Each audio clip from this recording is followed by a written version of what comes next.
Is Ryan Cohen out of his mind trying to acquire eBay? This is the question that I set out to answer to myself by analyzing, and I'm going to walk you through this analysis, which resulted is actually in a kind of outcome that I was not prepared for. It's worth starting with a very quick run through the financials, right? Because that's I usually am trying to look and see, okay, what are the two companies we're talking about? And very quickly, I kind of like pulled together, right, high level summary of their market capitalization, their annual revenue, operating income, net profit, cash, and total debt. And the interesting part from the GameStop, although the annual revenue is declining and really all of their operating income is sustained by the interest on their cash, it's a relatively healthy company. Like on a life support, but healthy. Like there's something terminal maybe going on, but we got it under control. So that's kind of like what I see with GameStop. And honestly, yes, majority of it was achieved thanks to the whole like meme mania that essentially allowed GameStop to have enough increase accretion in the equity through that meme stock era to go just like completely wipe all of that and also like cut a bunch of costs to arrive at the place where they have this very healthy amount of cash on their balance sheet and pretty much no debt, right? And so the bigger portion of them is obviously over here, and the fact that they're not really growing. Again, they're on life support. Looking at eBay, though, again, much larger company, survived its competition against Amazon and somehow arrived at the place where they make pretty healthy annual revenue that is continuing to grow with their bets on kind of like sneaker market, luxury brands, some of the other resale opportunities that they have, like Pokemon cards, stuff like that, right? And yeah, they are making money, which is always awesome to see. The company that makes 2 billion in profit and also has relatively healthy amount of cash, not as much, especially comparing the size. The company four times the size has less cash, but hey, it's still healthy. I've seen many companies that barely surviving. They just have like enough cash to support the working capital, and that's about it. And then yes, they do have total debt, but they're paying about 250 million according to their latest reporting, or somewhere in that area. I think it was like 200, 250, something like this. But again, considering the fact that your operating income is over 2 billion, you healthily covered this part. So these are the main kind of like culprits we're dealing with, and I designated this as pretty much me just saying like, hey, 2 thumbs up, you guys are doing great. Now, how does the combination of all of this works through? So Ryan Cohen, current CEO of GameStop, right, we'll get to him in a second, essentially said half a cash, half a stock. It's on our website. Yes, got it. But how does it actually translate into the reality of things, right? And looking on the cash or cash equivalent, I guess, side, and I'm looking general liquidity, right? Like basically any kind of like assets that are a little bit more liquid. What are we looking at? So the acquisition itself will be essentially composed of 9 billion in the current cash that the eBay has that we just looked at. Then essentially 19 billion in debt that they're going to have to raise, that 20 billion TD letter that Ryan keeps referring to. And then we still have 7 billion in debt coming in from eBay, which is going to be combined with this number, and 5 billion in eBay cash. So hey, we're going to get a little bit of cash, right, from that side of things. And on the equity side, essentially, they're going to have to go and issue a bunch of equity on the GameStop side and add it to the total population of like current market cap of the GameStop they have. And that's essentially kind of like how it all starts translating into the fact that, hey, they're going to get to keep the cash, they're going to get to keep the debt, they're going to get wiped on the cash side on the GameStop. They're going to have to be making about $1.6 billion in annual payments on the interest they're going to raise over here. And they're going to essentially dilute heavily GameStop current shareholders, right? What this essentially means is like what you can look at this is a number, right? Like this is the new equity value of the combined organization. And the folks on the equity side, so each shareholder of the eBay will get the 70% of the combined organization, right? And essentially for the GameStop equity holders, that's kind of rough because, hey, yes, they're not getting less money right now, but essentially their opportunity to grow is capped right now based on how this new org can perform, but they definitely have an opportunity to make even less money in case, say, post-acquisition, the market doesn't think that the combined organization is worth close to 40 billion and their stock price started to tank as a combined organization. These guys will get hit a lot heavier than this ones because they're going to be losing kind of like a pretty healthy chunk portion of their shareholder value, right, in a relative basis. So it's again, is it ideal? Obviously. Do I hate this portion? Very much so. As someone who doesn't like debt in general and kind of like it on a personal level, but from the company perspective, if you have a healthy company, it kind of makes sense, right? But that essentially kind of like comes back to what I just described, right? You have a 40 billion in equity, 26 billion in debt combined with this one, you have 5 billion in cash. And from that perspective, again, we should not be forgetting that you're going to still have to service that 7 billion. So the actual final fee that they're going to have to cover is about 1.9 billion in payments. Again, stock is where stock is right now. We'll talk about it in a second. And then you're going to be hopefully making about 200 million in interest on that cash, assuming you'll be able to kind of like execute this, right? And so that kind of like brings us back to this like magic portion of, okay, let's if we strip it all down to make it very simple, right? The eBay right now as a company makes 2.3 billion in income. GameStop, they don't make anything in income. They basically, their operations cost them money right now, and they're not necessarily growing and actually decreasing. And most of the money that they're making they're making on that 9 billion that they currently hold in cash, and that's the interest. So they're basically not going to contribute much to this, right? And the 5 billion that the eBay currently holds will contribute to the interest. So that's going to be their roughly overall income, right? 2.5 billion. Yeah, yeah. I'm now like questioning my math. No, we're good. But then they're gonna have to make that payment, and so the net of it is about 600 million that they're gonna retain. And as you might have heard, again, from the perspective of Ryan Cohen, his whole idea is that hey, there's probably, if we look back at all of this financial performance, over here somewhere there's more juice to squeeze, and he's targeting to squeeze about an extra 2 billion out of the current organizational structure of eBay, because eBay does employ like 11,000 or like close to 12,000 people. And so his assumption is that there's a lot of bloat in there, and they're also spending heavily in the tools and the programs, and there's like a bunch of product folks out there and a bunch of investments. I think they invested like last year 1.6 billion in the R&D, so he's probably questioning that part as well. So he's like, hey, between less investments in the new tools from the people's perspective and doing massive layoffs on their side, and potentially even doing probably trimming some costs on the GameStop side, because you can now combine organizations. Frequently in these cases, you don't need two HR organizations, you don't need two marketing organizations, you do not necessarily need two set of maybe support, maybe it can be combined, right?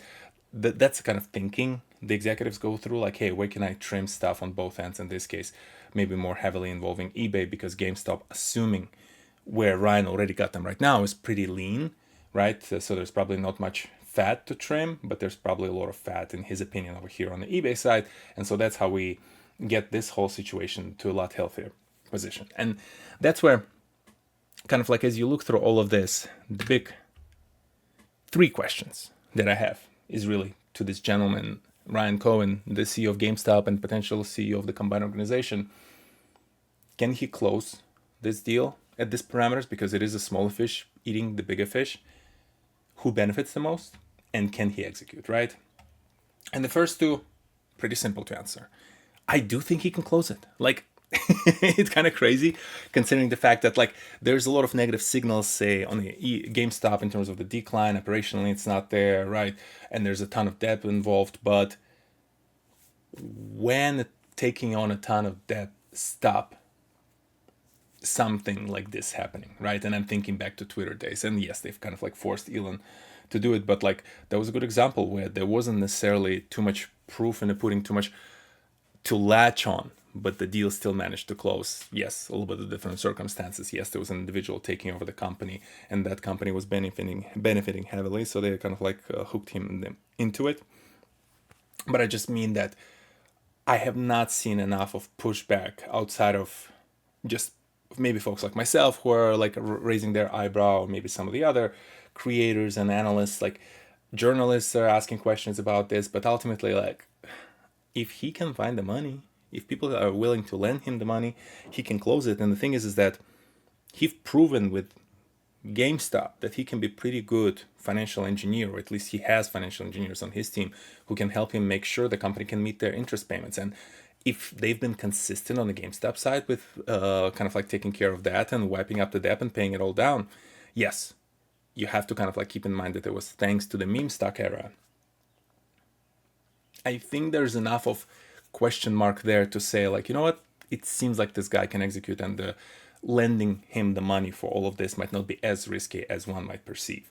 And from the who benefits standpoint, it's very easy. It's eBay shareholders. Like, I was debating if I would include Ryan on that list, but honestly, we don't know yet, obviously, what's going to be his compensation, right? And he's famously against kind of like bloated compensations for the executives. So he's probably going to take the shareholder shares within the combined org, and I'm sure it's going to be more than what he owns right now on the Gamestop side. He's not going to be, shooting himself in the foot.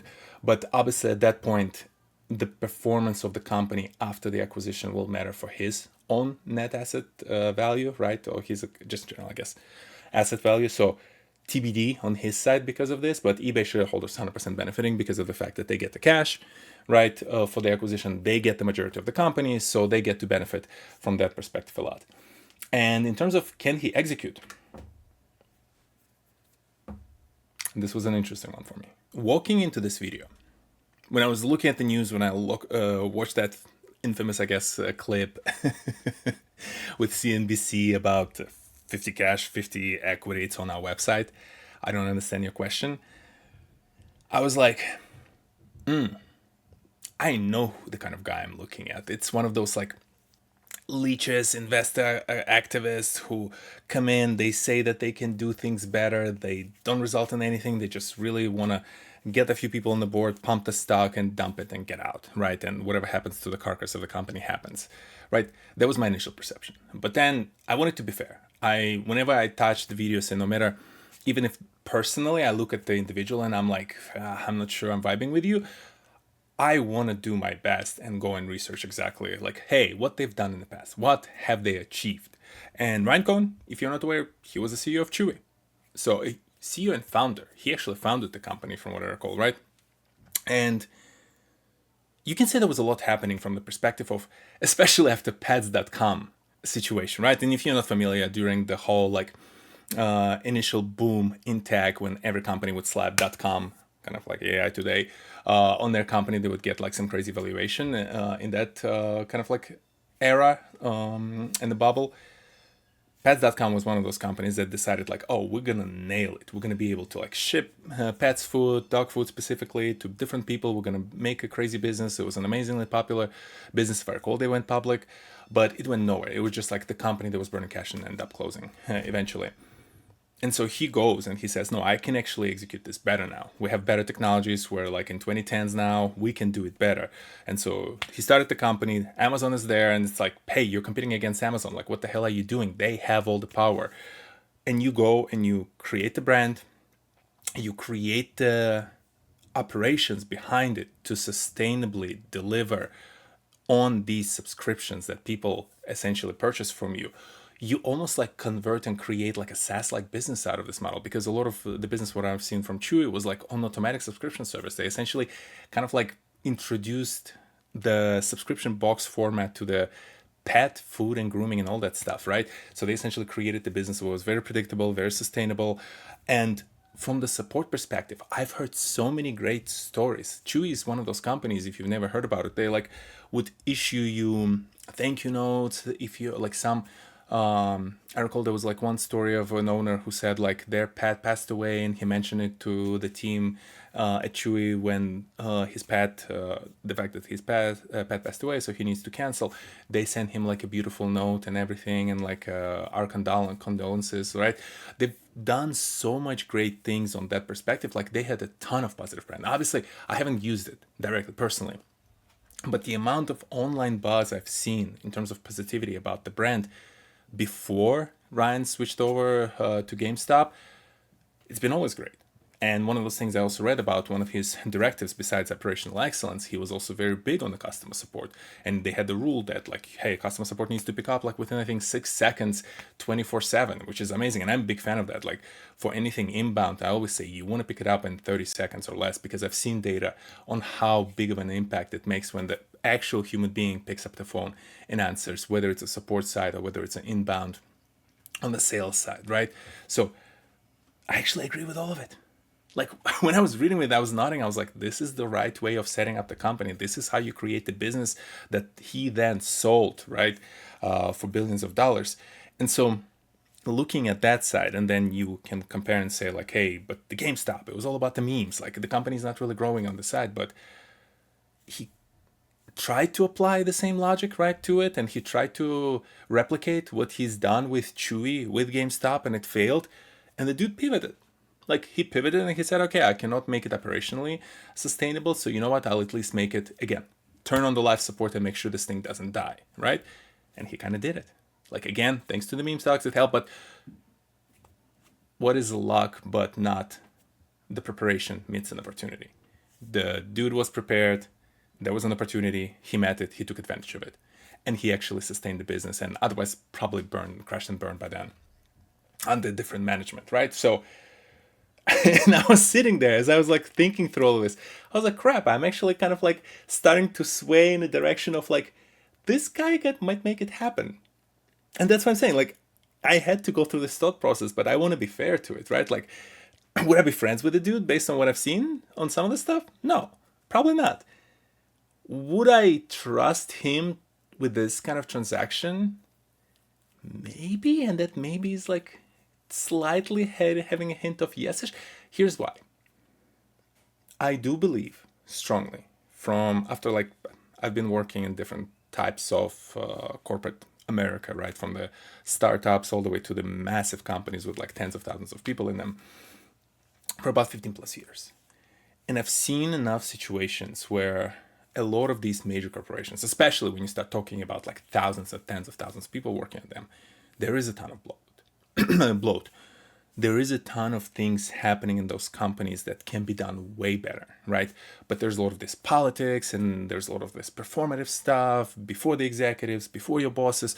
No one is worried about how the company performs. Everyone's worried about how does their boss think about them so they can get their next promotion, so they don't get laid off in the next round of layoffs whenever this thing is coming, which is probably like around the corner, especially in the current economic environment. And so people don't really operate with high efficiency, right? And so when I look at that, and then I look at the guy who really, again, let's set personality, political views, all that crap aside for a second, who can actually set the foundation for very decent execution, right? Definitely better than what many corporations that I've seen can do, right? I can kind of see him being able to actually step in and say, you know what, I can do a lot with this organization and I can make eBay better. So that's one. And then you can say like, hey, but 2 data points is not a trend, right? Whichever way. You can say data point is not a trend that he managed to do all of this with Chewy, because there's always a component of the fact that like who did he hire, what kind of people he had on the team, and did the people did more work and counteract any potential negativity that he could have introduced. That's absolutely fair, right? I just don't know enough about your organization to be able to assess that. But also on the GameStop side, you can also say the same thing and say like just the fact that he didn't manage to operationally improve it is not a data point, because you can point at the majority of the factors around the gaming industry that just affect all of the companies there, including the fact that the physical media just dying, right, within that space. And it's not thanks to the fact that they failed to execute, it's just thanks to the fact that the Sonys and Microsofts and Nintendos of the world, they nudge everything towards digital purchases because it's better for them. They control the margins, right? And it's also more convenient for the consumers. We can set aside the whole debate about ownership and IPs and the games disappearing from the stores, which absolutely is an issue, right? But not within the scope of this video. But it's still better for the consumers from a convenience perspective. Like, I don't remember last time I had to go buy a physical game unless it's like some collector's edition. Even then, I just buy it online and ship it. And funny enough, a couple of times I did buy it from GameStop because they usually stock those. And so you look at that and you can say, okay, neither of those is a trend line, but we've seen the good, we've seen the bad. But within the GameStop, I would also argue there's another data point in there, in the fact that the dude realized how quickly can he basically react to the reality of the fact that like, hey, my operating playbook is not working. Let's pivot to financial engineering. And again, I'll be the first person to tell you, and I've said it in the prior videos, how much I don't appreciate the financial engineering as a method to kind of like grow the company, right? Because it's, again, you're not operating efficiently, but I'm an operations guy. Like, it makes sense. That's my bias, right? Like, I hate financial engineering. I love operations. So it would make sense to me that I'll roll my eyes anytime the company kind of like performs their way to success thanks to non-operating side of things, but because they financially engineer it and structured the itself in a way that allows them to sustain its life without really growing or decreasing, right? It's again, life support. They're not dying, but they're not living. They're somewhere kind of like in that middle state. So I recognize my bias. But I also recognize the importance of those tools, right? Because again, it's thousands of jobs saved. It's all those employees that are currently employed by GameStop, like they're okay. And I'm happy for them because they're employed, right? In the environment where a lot of people are losing their jobs. And so is it a negative? Really? No, it's just a different playbook that's not my playbook. But if someone else is strong at it and someone else can combine both, right? There's obviously the downside of him not being able to execute, not being able to financially engineer his way out of it. But there's also potential for him to be able to leverage both playbooks for his benefit. Financial engineer his way out of the debt, or at least get the company on the operating side to efficiency where you can easily service that debt and pay it off, and potentially even make a few smart bets within the organization to keep it growing. And all of a sudden, we're looking at one of those stories where, like 5 years from now, everyone is like, "Oh, it's one of the hottest company to invest in," and everyone forgets about all this controversy and all this like silly interviews and the fact that the guy sometimes tried to role play as Elon Musk, right? So it's interesting. That's what I'm saying. It got a little bit. It put me in a position where I realized, like, I actually would not bet against the guy. Like, as much as I hate to say is, again, due to the fact that he and I disconnect on the personality side, like, I don't like people who act like this, but again, that's my personal preference. I recognize that. My personal style is different when it comes to operating in the public environment, operating with other people, interacting with other people, no matter whether I like them or not. I always want to show them respect, which I don't think he always does.